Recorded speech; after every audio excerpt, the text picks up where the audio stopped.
look at some different paper types or substrates, as we mentioned before, and just talk about when these papers might work well, what you might want to use them for, because I think that some of the hard part is actually trying to figure out what it is that you want to use and just kind of go from there for a project.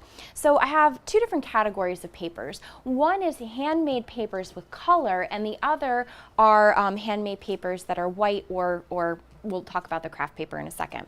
So this paper, you know, is just a really beautiful, dark handmade paper, you know, but you have to think about all of these pre-coats. You know, most of them, with the exception of the white matte pre-coat, they're translucent. So you're going to see whatever color comes through on the actual paper. Now, this would be really good if you were doing like a black and white image or some sort of abstract where you don't necessarily need, like, for example, a portrait with skin tone. Maybe it would work for this, but you just kind of have to be mindful of, you know, some of the imperfections that are coming here with the handmade paper. And is this really something that is going to look good? So, I mean, again, anything, you know, use your discretion. It may work best for your personal project, but you just might want to think about that. Now, this would be really interesting for like a handmade card or something that's more of a graphic. I have a couple other examples here. Here's a beautiful, like, kind of teal color. But again, you just want to think about what your base is, and that's actually going to come through more so. Now, this is a gorgeous handmade paper, and it actually has little embellishments with leaves in it. So again, you know, this would really work well if it was something small, you know, text, a graphic, not necessarily a portrait of a person, because could you imagine, like, if their nose is coming through this leaf? Now, you could place it so that it comes out perfectly, but it's just something that you want to really think about before you start working with. The other thing that you want to be really careful of is working with really thick fibrous papers that actually have little pieces that can flake off. You know, if you do enough coats, ideally you could seal in, but do you see this little piece of fiber that's popping up here? This is something that could get caught in your print head and actually be really detrimental to your printer. So you really just want to look at what's happening with the paper when it's something like this, to just be careful that you're not going to injure your printer that way.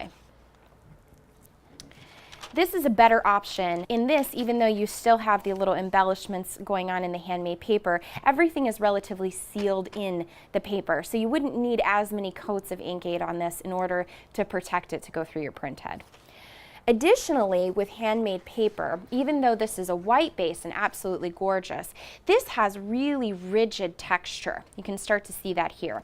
And the difficult thing is when it's going through your printer, unless it's going flat through, usually for most household inkjet printers, it comes in as a curve unless yours runs straight through.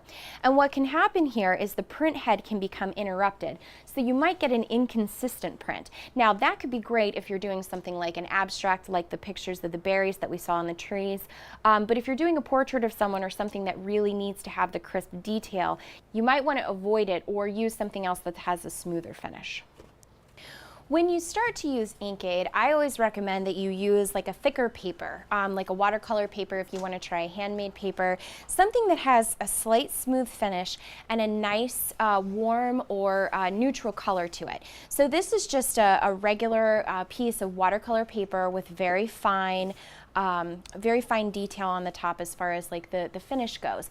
And what's really nice about this is, one, it's going to hold up to the coating. It's not going to curl too much, and it'll be relatively easy to move through your printer.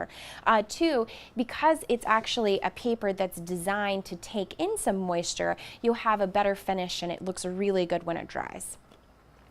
You can use some simpler papers, as we talked about before, you know, a thinner, like this is just a regular, very fibrous weave, but something like this is what's going to need a carry sheet, i.e. like you can't actually run this through your paper, it's just going to crumple up because it's too fine. So we're going to show you how to use a carry sheet, and when we get it all laid out, it looks something like this.